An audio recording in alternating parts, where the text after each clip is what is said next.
What is up, guys, and welcome to the Casual Wrestling Community Show, the #1 wrestling show meant specifically for casual wrestling fans. Each and every week, I, the notorious Nerdy D, topples the biggest questions in pro wrestling. You can find the show every week on YouTube and your favorite podcast network. If you enjoy the content, make sure to join the Casual Community Discord group. The link is in the description of this video or this audio recording, and make sure to hit the like button if you are on YouTube, or to leave a 5-star review if you are listening to this on a podcast network. So let's get this out of the way. I'm going to be drinking a lot of water tonight. I am dehydrated. I was at a swim meet all day. That's why this show's coming to you a little later than normal. It was about 104 degrees outside. I am burned. I am tired, but I will push forward and I will bring you all of the wrestling hot takes that you guys need to know about, starting with this week. Let's start a little differently. Let's talk some AEW, and more importantly, let's talk about something that I've been waiting for a long time, and that is AEW Fight Forever, the arcade-style wrestling video game that was released last night on Xbox, PlayStation, and Nintendo Switch. So I chose to grab my copy on the Nintendo Switch because knowing that this was a game that was never meant to be a graphical phenomenon, I just figured this is something that I might like to play when I'm on the go. And after putting 4 to 6 hours into it, I can see I nailed the console that I chose it on. So I'll be very honest when I review this game, when I talk about this game. And let me preface this in the fact that I do indeed understand the exact intentions that AEW was going for when they made this game. And I will tell you that after playing 4 to 6 hours of AEW Fight Forever, I can honestly say I see the light. I see Kenny Omega hit the bullseye on what he was trying to produce. Now, I understand. I get there's going to be a group of WWE fans and probably a group of my fans who start to raise their pitchforks and raise their torches and start screaming, "Nerdy D, don't go to the dark side." But you don't have to worry.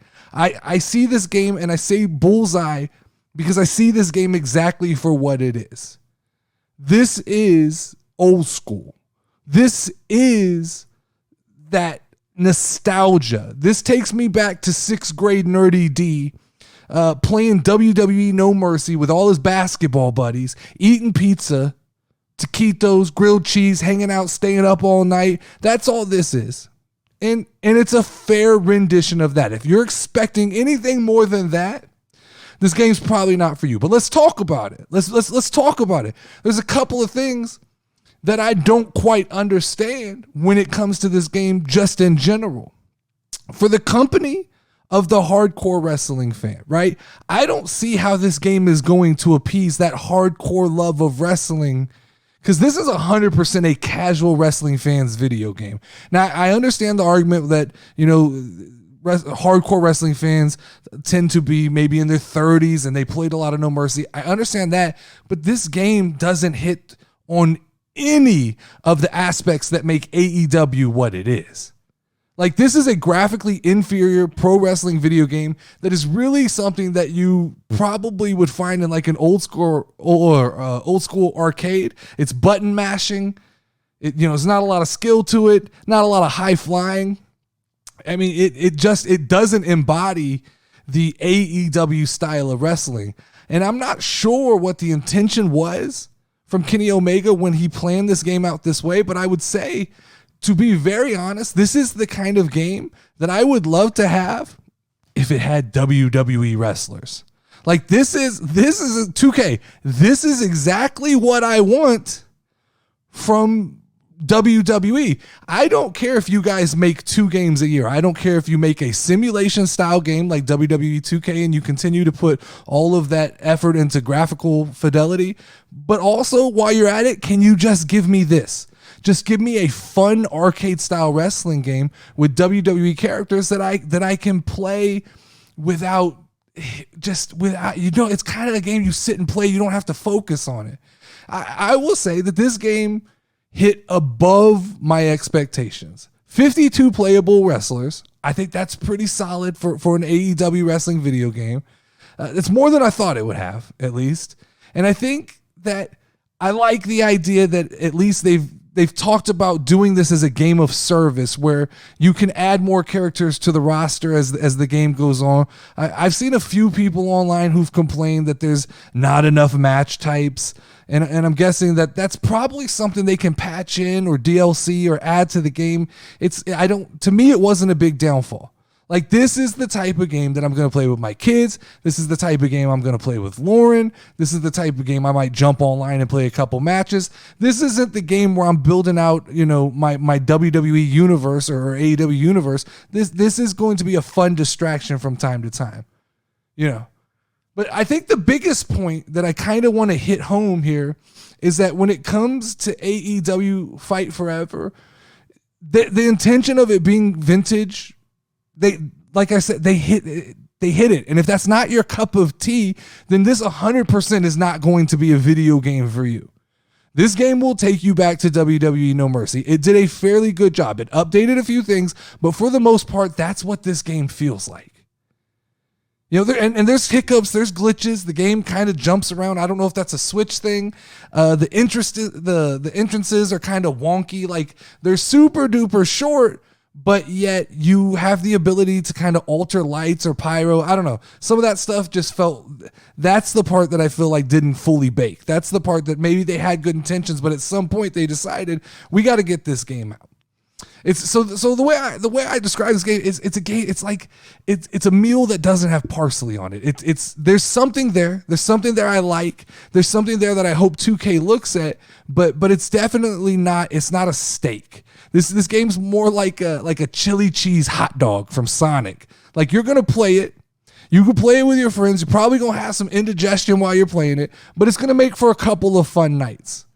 And at worst, if you're a WWE guy like myself, if you're a WWE fan at heart, you understand that competition is good. Competition breeds innovation, and even a game as simple as AEW Fight Forever is going to push 2K to have to look internally and see what it is they're doing right and what it is they're doing wrong. And I think the idea of wrestling games as a game of service where they continue to update throughout the year, I think that's something that AEW is going to do, and I think it's something that they're going to do right. And I think it's something that 2K is going to have to look at because it's pretty standard in the Madden community, and it's pretty standard in the NBA 2K series that games update as the year goes. Wrestling has kind of gotten a pass on not having to fill in the gaps of what's missing after the game comes out. Now, they've done it a little better this year, but they still tend to lag behind. Like, theme songs get out of date, character models get a little bit out of date. There's certain things they could patch in to make the game definitely better. But I think overall, you're either going to like this game or you're not. This isn't going to be one of the middle road games. If you understand what this is, you might like it. But if you had a preconceived notion that you were just going to hate this because it's an AEW game, nothing in this game is going to change that opinion. I can promise you that. So let me know if you guys bought AEW Fight Forever. Drop your gamer tags in the comments of this video. Maybe we could play a match. Maybe we can see. I've been playing with CM Punk. So if you want to play a match against me, don't pick CM Punk. That's my guy. But yeah, drop your gamer tags if you want to play a match against me. We can see how that goes. And just let me know.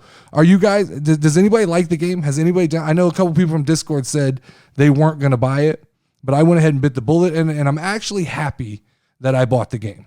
All right, so let's stay on the topic of AEW for a minute here, and let's talk about episode number 2 of AEW Collision, a show that I was extremely high on after the debut episode last Saturday, but this week was a little bit more of a mixed bag for me.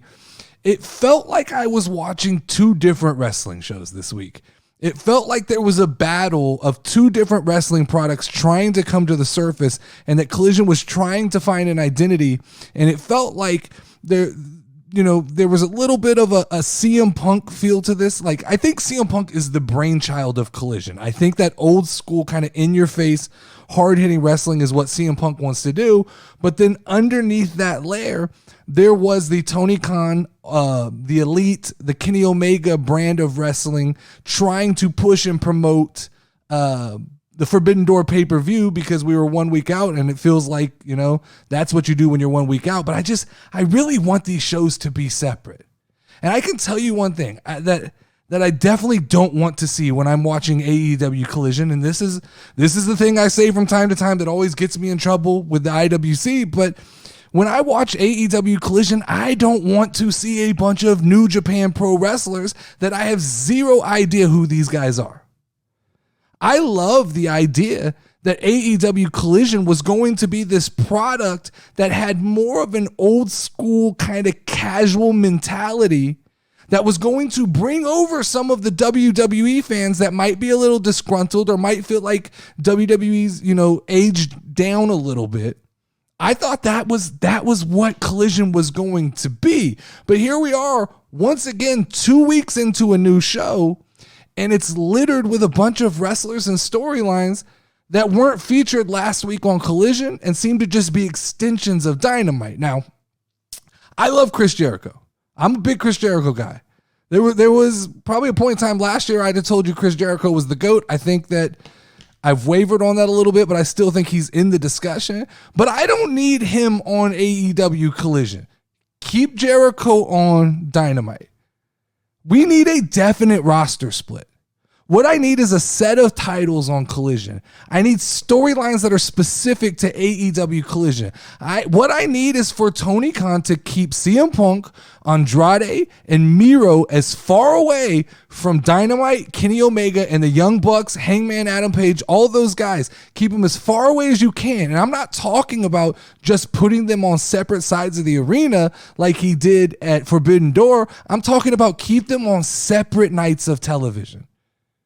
You have something here with two different brands of wrestling, and you're going to fuck it up. Tony Khan's going to find a way to fuck this up. I absolutely loved the old school hard opening where CM Punk, FTR, Ricky Starks cut a promo looking straight into the camera, kind of setting up, this is what you're about to get tonight. But then from there, we immediately cut over to a bunch of shit that I don't give two fucks about. I don't watch AEW Dynamite. That is deliberate. So I don't want to see a continuation of Chris Jericho's story. Sorry, that's not what I'm here for. That's not why I'm turning on my TV Saturday night. I'm not signing up for more Rampage. This was sold to me, I guess I assumed, as a different brand of wrestling. This was sold to me as guys like Andrade who continue to be a shining star in AEW on Collision, who had another banger of a match with Brody King and the House of Black. I thought it was a cool little nod that Andrade used Charlotte's finishing move, like a little tip of the cap there to Charlotte. But this match served to continue as really the only true storyline that Collision has so far. So we need more of that, Tony Khan. We need stories specific to Collision. What this show ended up being is it went from the Collision that I wanted to a show that was trying to 50% promote Forbidden Door, a premium live event that I had zero interest in, that I wasn't going to buy. You weren't going to sell that premium live event that Saturday night. It's also pretty obvious to me that these groups like the Outcast that are appearing on Dynamite week to week that then come over to Collision, they're kind of thrown together bullshit. Let's be clear. This is obviously Saraya in a Wish version of Absolution from WWE. And it's obviously an angle that she's had in her head for a long time and she's wanted to do for a long time. Got no problem with it. Keep that shit off Collision. Put that shit on Dynamite. That's not the shit that I want to see on Collision. The fact that on Collision I saw a bunch of heels running away from a bunch of baby faces, that's not what I'm looking for. That's nonsensical AEW Dynamite booking that turns me away from the AEW product. That's the shit that doesn't make sense, Tony. If you want people watching on Saturday nights, don't do that. Don't do that, because I'm not going to dedicate my Saturday night to this bullshit. I rode with you in week one. I was one of the people who rode hard for Collision week one. Don't go fuck this up for me. Now, I thought the 8-man tag team main event, it worked. It's a cool little parlor trick. It's kind of a sort of a cheating mechanism for the first couple weeks of a new show. But you can't do that forever, CM Punk. You can't do that forever, FTR. You're going to have to find some real storylines. And if Tony's holding it up, you're going to have to figure out a way to do something. It's a parlor trick. You can't use that too many consecutive weeks before people like me run off. The casual audience isn't going to stick around for 8-man tag team matches that make absolutely no sense and have no story behind them. They're fun. You can get me once or twice, but you're not going to keep me coming back. I'd say, honestly, someone like me has 1 month that I'm going to dedicate 4 Saturdays. And this one, even this week, Money in the Bank is at 3:00. I'm probably not watching Collision live. So you've got 4 episodes to keep me hooked, and you're one of 2. You're one of 2. The truth is, this is the truth. CM Punk has presented a beautiful opportunity for Tony Khan. A beautiful opportunity for Tony Khan to take advantage of. And he could have an epic run. He could create this epic CM Punk run on Collision. But you can't keep muddy in the water. You can't keep, I'm coming to see CM Punk. Don't show me a bunch of faces I don't know. Don't sell me on this idea that this is going to be old school in your face wrestling and then show me a bunch of things I don't know. We don't need MJF. I know they're promoting MJF this week. I don't need MJF. I don't need that kind of stuff on Collision. When I turn on the TV, I want to see people I recognize. And I get it. You see Punk, and Punk takes a lot of shit for whatever happened in the media scrum. We don't know the actual story, probably never will. We don't know if he's a good guy or a bad guy, but there's a beautiful opportunity here.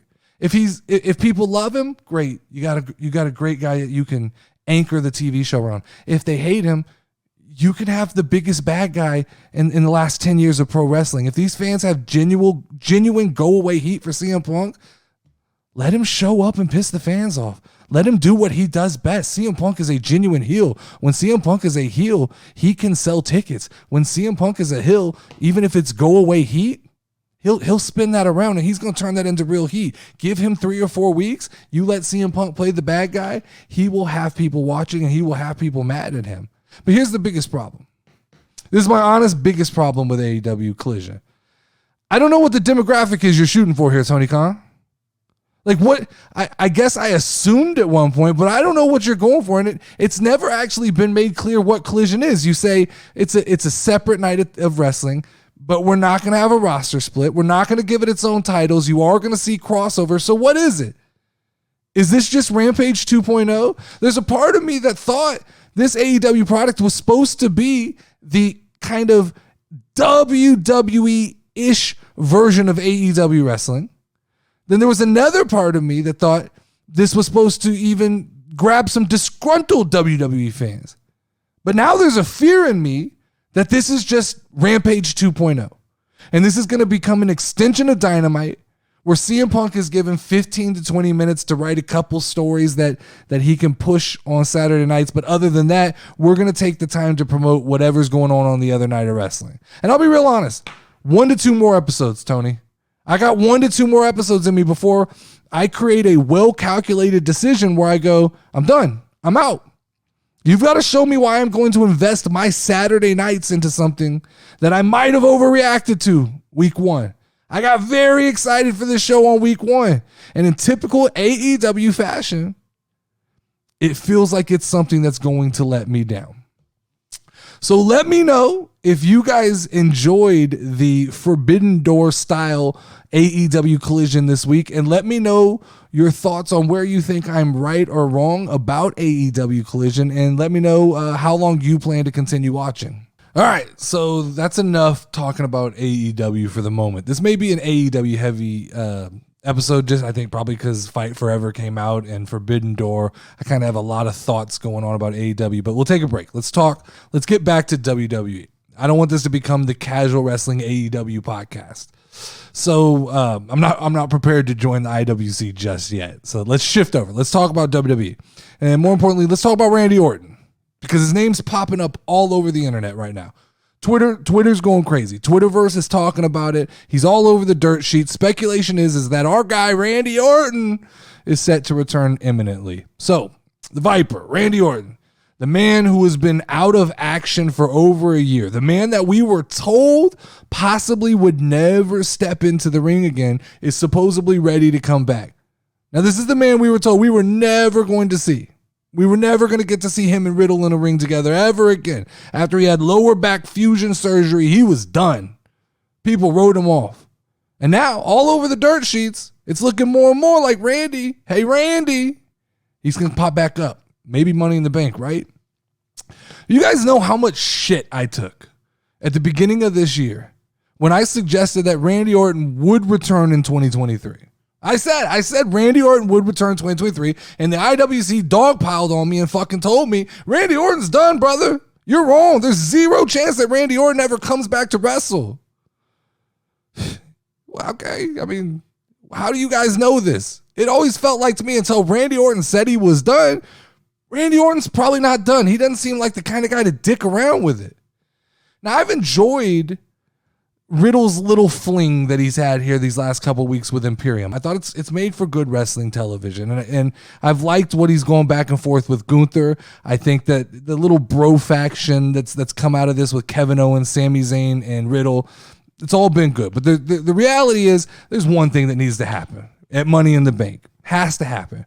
Randy Orton comes back. If he's ready to go, this is the time. Let's set this thing up for SummerSlam. And he needs to get involved in the feud. He needs to come out in some capacity, and he has to turn on Riddle and return back to being a heel. Because this is where the true magic happens. This is where the WWE universe, everything can fall back in line again. Picture Riddle and Gunther in the ring, crowd going crazy, probably a solid match, probably 4-star match if I'm Dave Meltzer in this motherfucker. But Money in the Bank, Gunther beats Riddle.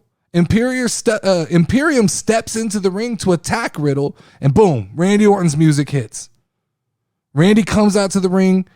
Gunther, Ludwig, whatever the bald guy's name, don't know his name. They all clear out of the ring before anything happens. And Randy Orton stands there side by side with Matt Riddle. Matt Riddle looks like a 14-year-old boy. So excited that his best friend's back. And boom, RKO out of nowhere. Riddle's down.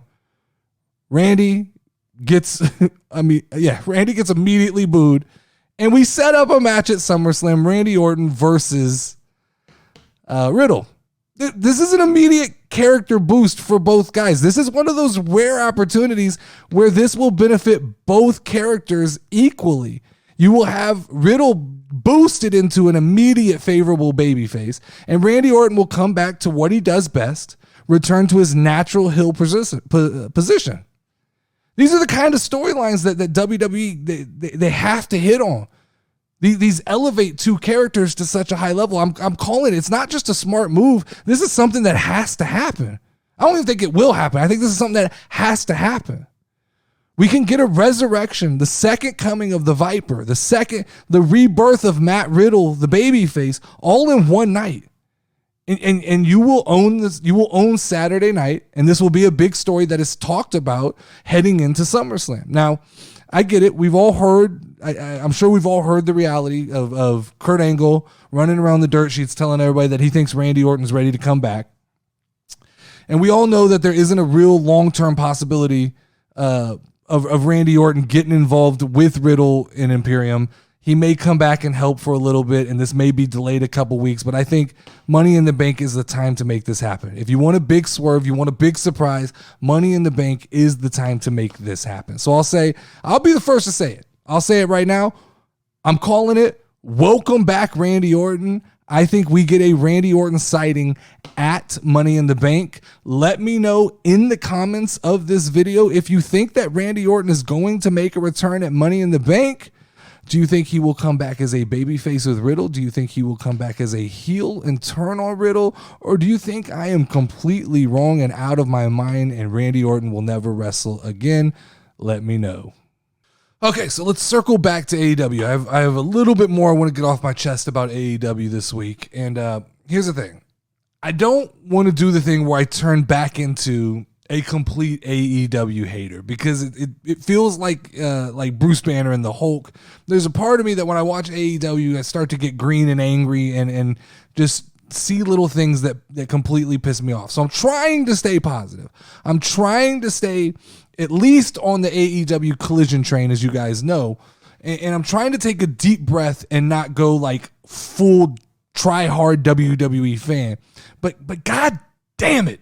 After watching clips from Forbidden Door, I need every wrestling fan, from the IWC to casual fans, I need us all to band together and take a second, because we need to have a serious talk. There's a serious issue, and the IWC is to blame for it, and we need you guys to have an intervention. You guys sit down, let us talk to you for a minute. But we're going to have to talk. You IWC guys cannot keep cheering for this ridiculously dangerous, absolutely stupid bullshit style of wrestling that Kenny Omega and Will Ospreay do every time they get into a ring together, and that makes Dave Meltzer cream his fucking pants and give them 9.5 stars. You know, this is the shit that I lose touch with you AEW fans and you IWC. You know, I'll admit there are a few things that AEW does well, but when I see clips from Forbidden Door and I see the stupid shit that goes on in a match with Kenny Omega and Will Ospreay, I go, this is stupid. This is crossing a line. There's no concern for safety here. There's no concern for health here. This is just this idea that these two guys are wrestling gods because they're willing to go in the ring and try to kill each other every time. I understand. I just got done singing the praises of AEW Fight Forever, but this shit that we saw, this isn't a video game, guys. This is real life. You don't have extra lives. There's no free man or one up. You don't come back from certain things and certain injuries. When you get dropped straight down on your neck, your spine compresses. This is science, buddy. There's a possibility that when that happens, you don't get up and walk again. There's also a possibility that when that happens, you don't walk 5 years down the road because it triggered some weird injury in your neck. I had 2 herniated discs. That is not a joke. I can only imagine what happens when you get dropped on your head like Kenny Omega did. And that maybe it doesn't affect you tomorrow, but maybe it affects you 4, 5, 6 years down the road, and your ass is in a wheelchair because you needed to impress the basement crowd. Now, I'm definitely not the biggest Lance Storm fan, but I understand when Lance Storm comes out and tweets that he wants to ban stupid moves like what we saw at AEW Forbidden Door. These type of moves that attract this stupid section of the IWC that just, it makes me roll my eyes. Like, this is what guys have to do to get over with the AEW crowd? I don't think I want anything to do with that company. This shit, it's so dangerous. Like, this is how people end up crippled. And everything from Sammy Guevara jumping off of ladders, from Darby Allin coffin dropping backwards outside the ring, to the Young Bucks and the stupid shit they do, all the way to Kenny Omega and Will Ospreay and these guys doing stupid spots. It's just starting. It's so stupid. It irks me so much. And what pisses me off even more is that it's starting to bleed over to WWE because it's monkey see, monkey do. Now you got guys like Top Dollar trying to suicide dive out of the ring. You got guys like Drew McIntyre flipping out of the ring. You got no business flipping out of the ring. You're 6'4". Don't watch AEW and do what they do. You have no business doing that. Where does this subsection of fans exist that get off on the possibility of people being crippled or injured? Go back and watch that spot. If you have not watched it, if you are one of the people who listen to this show and you're a strictly WWE person, I implore you, go look up on YouTube. I believe it's called the Tiger Driver 9161, something like that. But it's honestly it's a tombstone pile driver where there's absolutely no protection of your wrestling partner. You just drop him straight down on his head and neck. There's no magic. There's no secret. There's no technique. You just literally drop a guy and pray that he gets back up. And Booker T actually said it. I think Booker T said it best when he said, AEW fans, they don't care about wrestlers. They just care if they're entertained. And that's a real problem. This is a real problem. It's weird. It sounds stupid to say, but the audience has a responsibility to understand that people are humans, that wrestlers are humans, and that fans have a responsibility to actually give a fuck whether they make it home or not. As fans, we have a responsibility to care whether that person makes it to the age of 60 and not cheer when they get dropped on their neck. We have a responsibility to care that these people get to spend time with their family and their kids. It's not like we haven't seen this over and over. Careers cut short from stupid moves or stupid injuries. Seth Rollins buckle bombing Sting. Sasha Banks with Saraya. Like, these things happen. They happen even when it's not a risky spot. So to do risky things just seems absolutely stupid. And it's all to please these guys who are sitting in their mom's basement. What? So you could get a trending hashtag? You want to be popular on Twitter? That's baby back bullshit, man. What's most important is this falls onto Tony Khan. Because let me speak directly to Tony Khan for a minute. The spotlight's on you, brother. You have the opportunity to make actual changes in professional wrestling. You have the opportunity to stand up in AEW for the safety of your performers. But instead, you hide in the back and you get off on these kind of things. You get off on this internet Twitter fame. This is ludicrous. I urge you, Tony Khan, ban the Tiger Driver. Ban that move. Don't let them do it again. Don't book them in a match again unless they promise they're not going to do that. Stand up for your performers. This wrestling business has evolved into a train. People want to see train wrecks. It should be about the stories. It should be about the passion. But it's turned into, how crazy can we get to impress the IWC? That's what wrestling's going to. I don't like the direction that we're headed in. Wrestling's not supposed to be who can do the stupidest shit. That's just never what it's supposed to be. There's supposed to be a level of respect for your opponent, a level of safety, a level of integrity. We got to quit glorifying these stupid moments. I'm begging. Tony Khan, I'm begging. IWC, casual fans, come together on something. Stop praising this shit. Stop giving Dave Meltzer the fire to give these matches 9 stars or whatever stupid rating system he uses. Stop hyping up Bryan Danielson when he gets injured in a match and continues going for 10 more minutes. Because what? Because what? In a fake fight, it makes him feel tough? No, get out of the ring. Go worry about your health. You got a family, bro. Like, this is the shit that AEW does that the IWC cheers for. That's just absolutely complete bullshit. So let me know in the comments of this video, who are the actual fans of dangerous style of this dangerous style of wrestling that we continue to see on AEW? Who's a fan of the Tiger Driver 91? Who actually thought that Kenny Omega getting dropped on the top of his head was an impressive spot? You let me know in the comments or tell me I'm wrong. So the next thing I want to talk about this week is actually something I've touched on a couple times in the last couple weeks, but it's a question that keeps getting recycled because it's happening more and more often. And this is my show. I can talk about whatever I want. If I want to talk about this every week, we'll talk about this every week. But it got brought up in my Discord again. And I think it's a solid discussion that I think, the more it gets talked about, the more we can understand it. And that is talking about guys who go from NXT to the main roster and from the main roster to NXT and how that benefits each side. Now, I want to talk about this from 2 different angles. I want to talk about it from what we've talked about for the last couple of weeks, which is guys seemingly being what the IWC label is demoted, which I don't think they're demoted, but it's what they label demoted. I want to talk about from that angle, but I also want to talk about the angle we saw this past week on Monday Night Raw where someone seemingly got promoted to Monday Night Raw. But we'll start by talking about what I've been talking about for the last couple of weeks, and I'll expand on it just a little bit to kind of try to flush out my point a little bit better. But that's main roster stars being relegated down to NXT television and taking away quote unquote time from NXT talent. Now I understand the sentiment and the argument that keeps getting placed back to me, which is if you look at NXT as strictly a developmental brand, which is something I don't think Triple H does, and it's something that I don't do.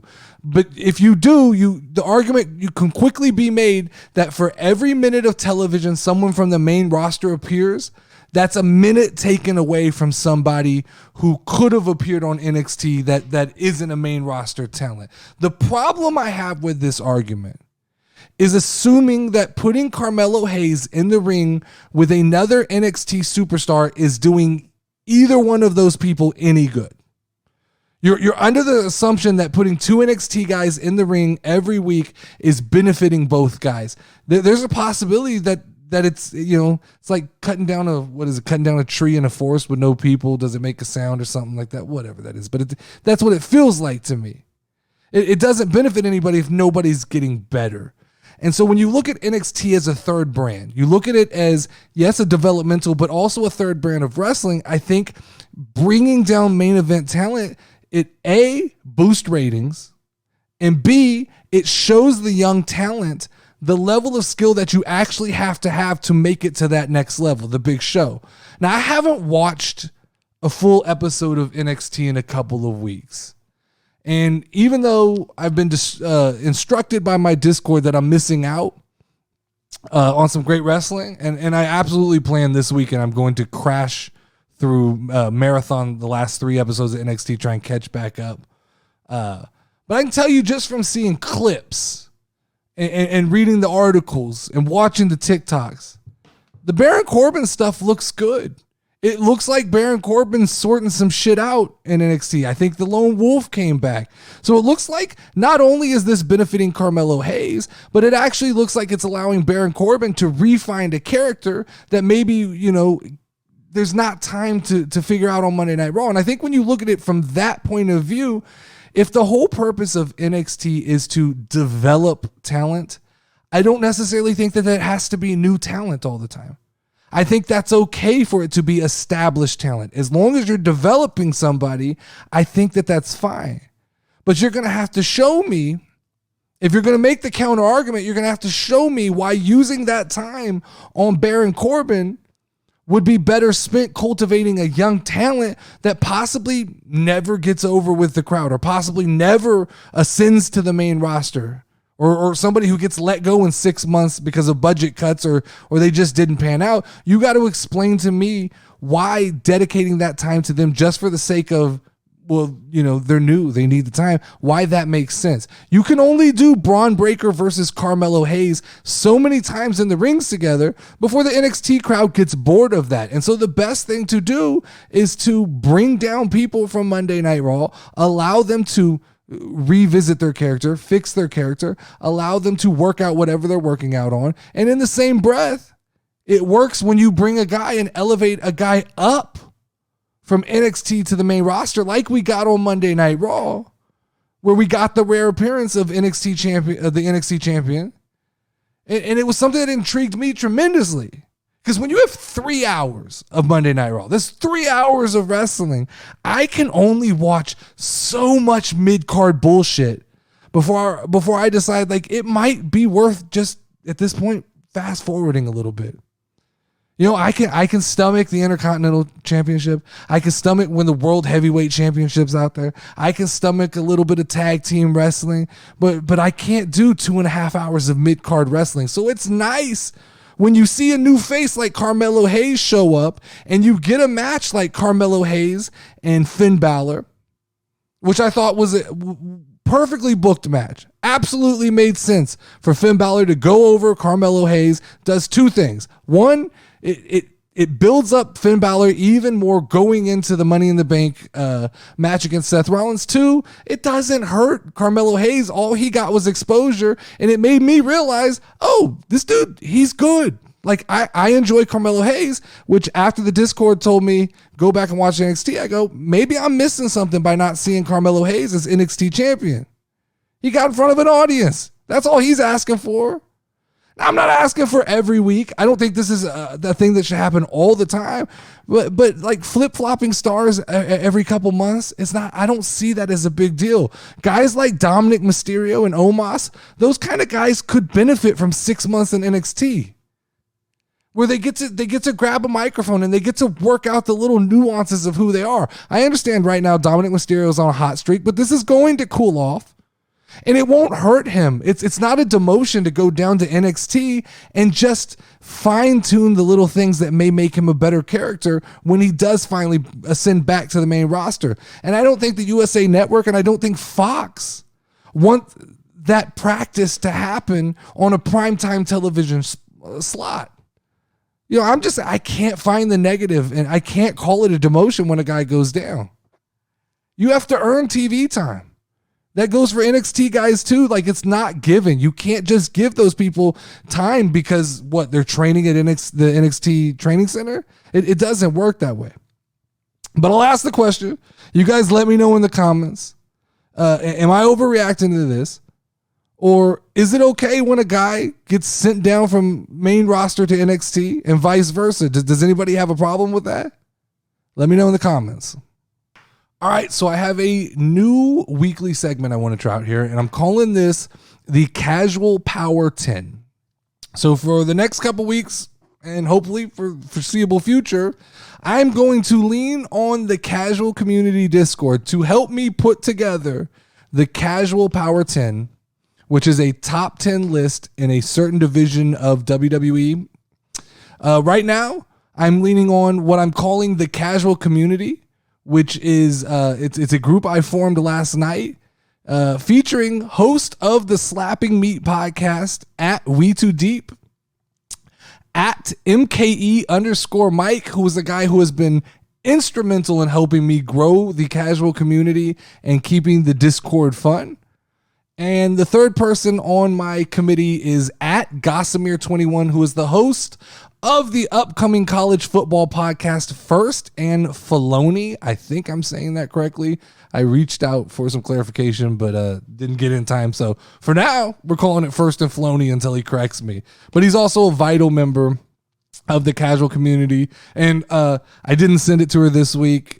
We've both been busy, but I will have Lauren submit a list as well.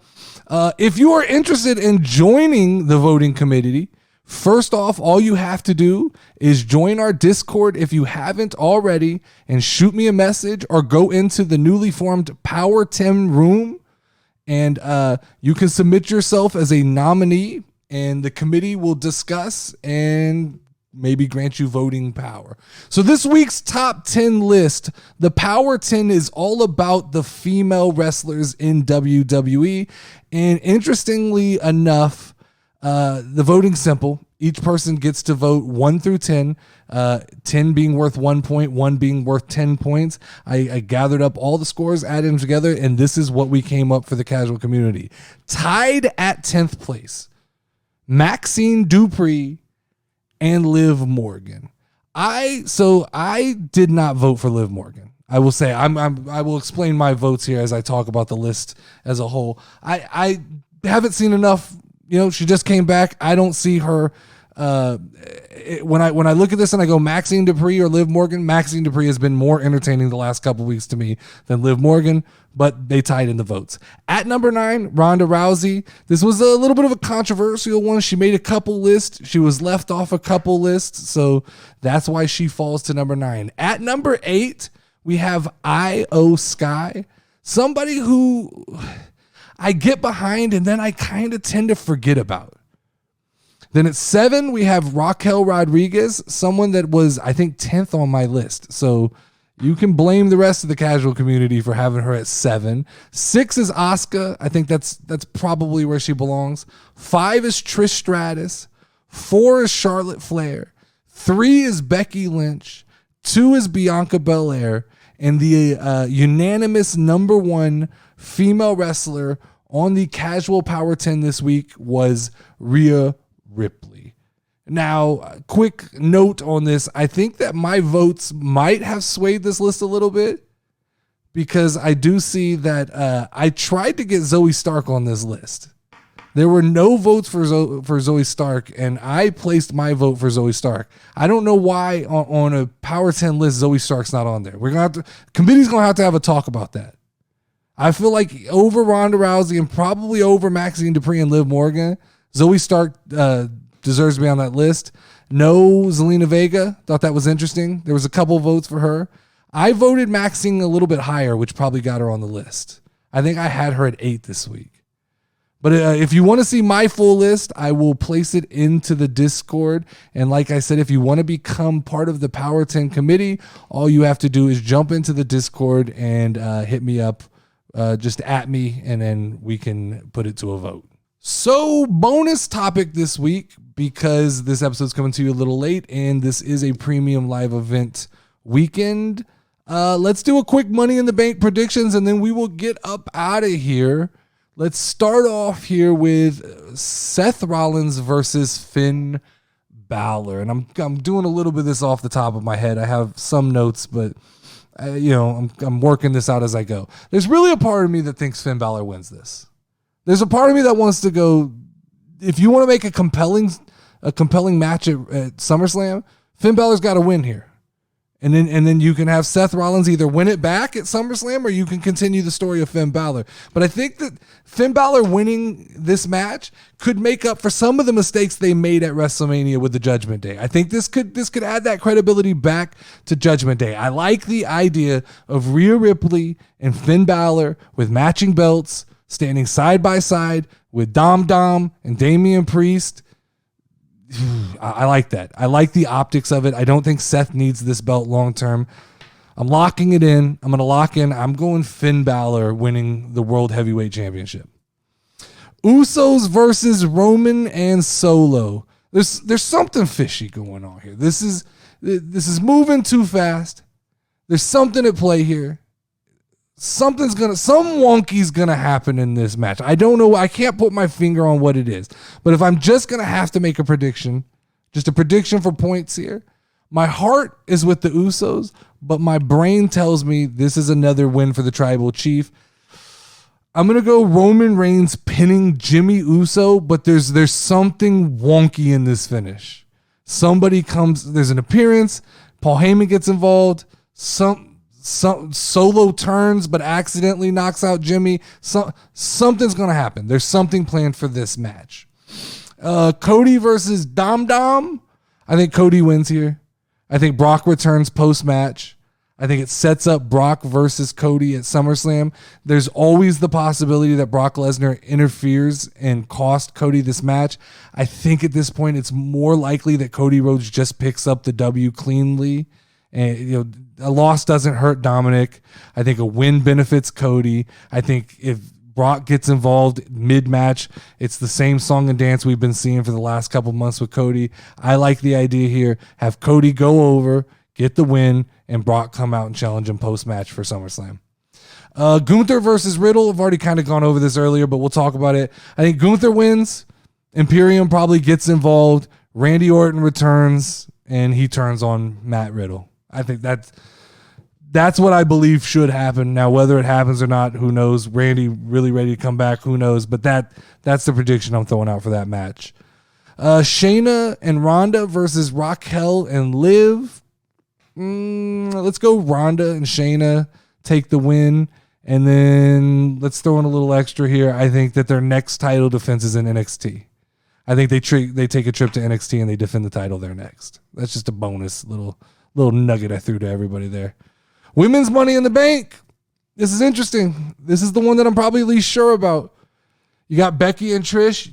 They've been teasing Becky, but here's the thing. I think for SummerSlam, I don't think Becky, I don't think Trish, I don't think either of them need the Money in the Bank to be relevant. I think they cancel each other out. I think Io Sky is a long shot, but she just had a title match. So I don't know if I love the idea of throwing her right back into that. I think if anybody benefits from this, it's Zoe Stark. I could see Zoe Stark sneaking away with that briefcase. I could see it coming down to Becky and Trish on the ladder, canceling each other out. Something happens. They both fall. Zoe runs up, gets the briefcase, and then the next night or it's 2 nights later, on Monday Night Raw, we get Zoe Stark telling Trish Stratus, "Thank you, Trish," in probably a condescending way, which splits them apart and then creates this new universe where Zoe Stark is the women's Money in the Bank briefcase holder, and I think she holds on to it longer than the typical woman holds on to a Money in the Bank briefcase. And then the big show here, men's Money in the Bank. I'm gonna say it right now. It's the last thing I'm saying before I cut the camera. If LA Knight loses, I'm not podcasting next week. If LA Knight loses on Saturday, I'm taking a week off. I'm going somewhere. I'm going on a trip. I'm sulking in my room. I'm doing like, if LA Knight does not win Money in the Bank, you guys, someone's filling in for me. Whoever wants it. Whoever wants to take over the Casual Community Show for next week and record an episode, it's yours. If LA Knight loses, I'm taking the week off. Don't fucking do this to me. Don't do this to me, Vince McMahon, Triple H. Don't, I swear to God, if Logan Paul fucks this up for me and fucks this up for LA Knight, I'm taking the week off. Whoever wants to host the show, the forum is yours to say whatever it is you want. But that is all I have for you guys this week. Make sure to like and subscribe to the channel on YouTube or your favorite podcast network. The Casual Community shirts are coming soon. Be on the lookout for those. The Nerdy D Show will resume back up this week. Took a week off to tweak a couple things. I like the direction I'm going in. We'll kind of introduce it and try a couple things out. Be sure to check out the Queen City 2K Wrestling promotion on or featured in the Casual Community Discord. The episodes are posted in, they're on the We Too Deep section or the Slapping Meat section. They're on the Slapping Meat podcast section, so make sure to check those out. As always, I am the Notorious Nerdy D, and we can ring the final bell. Step in the ring, if you ready, let's go. Hey, Casual Wrestling Community Show. You already know, talking WWE. Keep it rolling and hosted by Notorious Nerdy D. Don't be sure that you gon' find. Tune in cause it's online. Hit 'em with a figure 4 leg lock, power driver or clothesline. We bringing that heat like for show, but you